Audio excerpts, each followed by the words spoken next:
बिस्मिल्लाहिर्रहमानिर्रहीम, अस्सलाम वालेकुम। कैसे हैं आप सब लोग? उम्मीद करता हूँ खैरियत से होंगे, खुशबाश होंगे। मैं बिल्कुल ठीक हूँ अल्हम्दुलिल्लाह। एक बार फिर से हाज़िर हूँ एक नई वीडियो के साथ।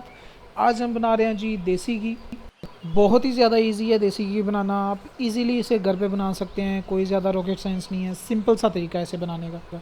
हमें सिर्फ़ और सिर्फ एक चीज़ की ज़रूरत होती है इसे बनाने के लिए, वो मैं आपको आगे जाके वीडियो में बताता हूँ। बल्कि चले वीडियो को स्टार्ट करते हैं और देखते हैं कि हमें किस चीज़ की ज़रूरत होती है।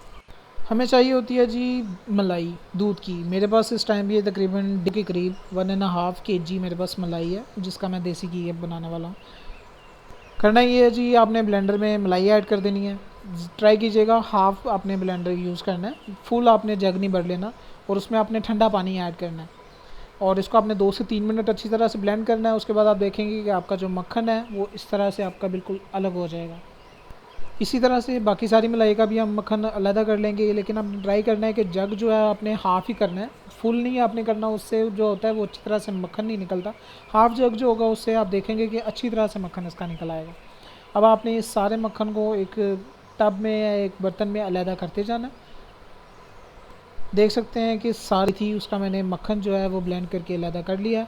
अब बारी है जी अब इसके मक्खन को इसकी लस्सी से अलग करने का। इसको आपने अच्छी तरह से निचोड़ लेना है। अगर आपके पास साफ़ कपड़ा है आप उसकी मदद से भी कर सकते हैं, लेकिन हाथों की मदद से आप कीजिएगा वो ज़्यादा बेहतर होगा। इसी तरह से आपने कढ़ाई में ऐड कर लेना है सारा जो आपका मक्खन है निकाल के, और बिल्कुल मीडियम फ्लेम पे आपने इसको रख देना है तकरीबन 1 से 1.5 घंटे के लिए। ये आपने इससे धोखा नहीं खाना। ये मैंने वीडियो को फास्ट फॉरवर्ड किया है। ये तकरीबन आधे घंटे की रिकॉर्डिंग थी जिसको मैंने 30 सेकंड पे लेके आया हूँ। ये इसलिए थोड़ा फास्ट स्पीड में थोड़ा मेल्ट हो रहा है। आपने बिल्कुल लो फ्लेम पे इसको रख देना है तकरीबन 1 से 1.5 घंटे के लिए। फ्लेम को आपने हाई नहीं करना, बिल्कुल लो आपने फ्लेम रखनी है, जैसे दम वाली फ्लेम होती है। ये तकरीबन 1 घंटे के बाद मैंने चेक किया था। इसका कलर आप देख लें कि बिल्कुल घी वाला इसका कलर निकल आ रहा है। वो लाइट की वजह से आपको वाइट नज़र आ रहा होगा, लेकिन इसका कलर बिल्कुल येलो हो गया होगा। तकरीबन 20 से 25 मिनट इसको मज़ीद देंगे बिल्कुल मीडियम फ्लेम पे। और इसमें आपने चम्मच बिल्कुल भी नहीं लगाना, जैसे का आपने स्टार्ट में रखा था वैसे ही आपने इसको छोड़ना है। तकरीबन 1.5 घंटा गुजर चुका है और देख सकते हैं कि जो लस्सी थी मलाई की जो अलग हुई थी वो साइडों पे लग चुकी है, और जो हमारा देसी घी है वो अल्हम्दुलिल्लाह रेडी हो चुका है, और हमारी जो मेहनत है वो रंग लाई है अल्हम्दुलिल्लाह। अब आपने इसको अच्छी तरह से छान लेना है ताकि ये जो साइडों की जो इसकी जो लस्सी लगी हुई है वो अलग हो जाए और हमारा जो घी है वो अलग हो जाए।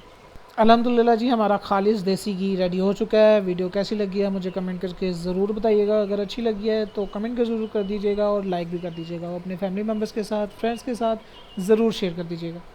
और अगर चैनल पे न्यू आए हैं तो काइंडली चैनल को सब्सक्राइब कर लें और बेल के आइकन पे भी क्लिक कर लें, ताकि नेक्स्ट जो भी रेसिपी की वीडियो डाल रहा हूँ फ़ौरन उसका नोटिफिकेशन आपको मिल सके। मिलते हैं जी अब नेक्स्ट वीडियो में। तब तक के लिए अपना बहुत ज़्यादा ख्याल रखिएगा। मुझे भी अपनी दुआ में याद रखिए। अल्लाह ताला आपको ढेर सारी खुशियाँ दे और आपको हर बुराई से दूर रखे। मुझे दीजिए इजाज़त।